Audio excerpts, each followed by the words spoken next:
The Blue Hills farm, nestled in the green hills of Howick in the Midlands with its near 20-year-old indigenous trees, is a haven for the local birds. Farm manager Dion Bean worked on the farm as a first-year nature conservation student.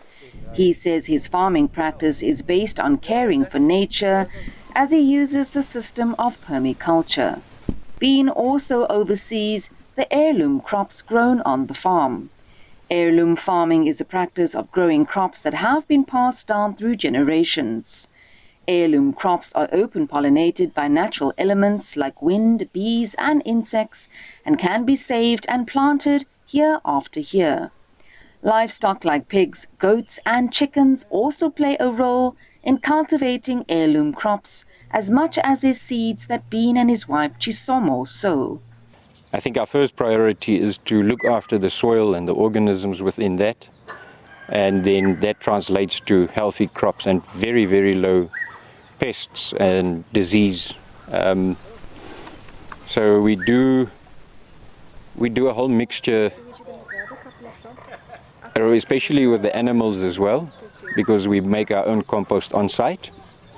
The goats is an indigenous veld goat, very hardy goat, and the pigs are also what they call a breed called Colebrook, extremely slow growing but again very hardy.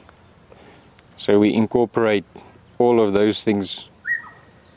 Either scraps go to them and the manure goes to the garden, so it's a full circle. Bean says what started out as a household vegetable patch has turned into an heirloom niche market.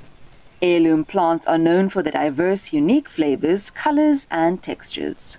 If and when we bring seeds in from overseas, especially the northern hemisphere, we find that germination rate is very low, and because of the climate here, you'll find quite a bit of strugglers, but those that we pull through and harvest seed from your next generation is very strong. And they've now acclimatized within a season. From the farm to the plate, Chef Johannes Richter says the heirloom vegetables with their interesting shapes and color add a burst of flavor to his culinary dishes. The flavor is just not comparable to what you get in the store. Because you're cutting out middlemen on each side, so you're getting the produce fresher. Also less plastic involved on all sides as well, so it's also just the more sensible thing to do from an environmental or a sustainability point of view. And B, because of the varieties that they grow that aren't just meant to pump out produce or volume in very short spans of time, because obviously the longer something takes to grow, the more water it needs, the more manpower it needs or labor it needs, etc., etc., etc., with not having to worry with the focus not being to worry about that, but rather what it tastes like that they produce. That really is the crux of it, and you can taste that in the varieties that they grow. Richter especially whipped up a salad to showcase the farm's produce. Each morsel scooped up with a spoon offered a different taste sensation. Creamy tomato, fresh and crunchy beetroot and zucchini, a sweet guavadilla dressing, with sharp mustard notes from onion flowers.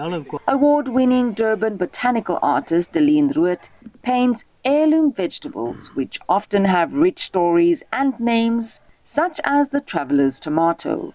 She'll be entering these paintings in the Botanical Art Worldwide exhibition next year. The exhibition showcases the genetic diversity that exists in a world challenged by population growth and climate change. There is this whole dimension of just beauty that suddenly unveils itself. Like you start to notice all the different color varieties. You'll see how the light reflects off the very shiny surface, how it moves through the translucent cells of the tomato. And even if you look closely, it's very hard to see with the naked eye, but there's a microscopic almost layer of tiny little hairs covering the skin, just like we have hair on the skin of our face. And these things you only start to notice once you look carefully and you start to paint it. So then you add all of this detail to the painting, and more becomes revealed, and what initially was a very ugly tomato then suddenly becomes a beautiful subject. Experts say heirloom plants are a way for gardeners and small farmers to connect with traditional forms of agriculture and in so doing preserve our food heritage. For SABC News, I am Jade Paulser in Howick.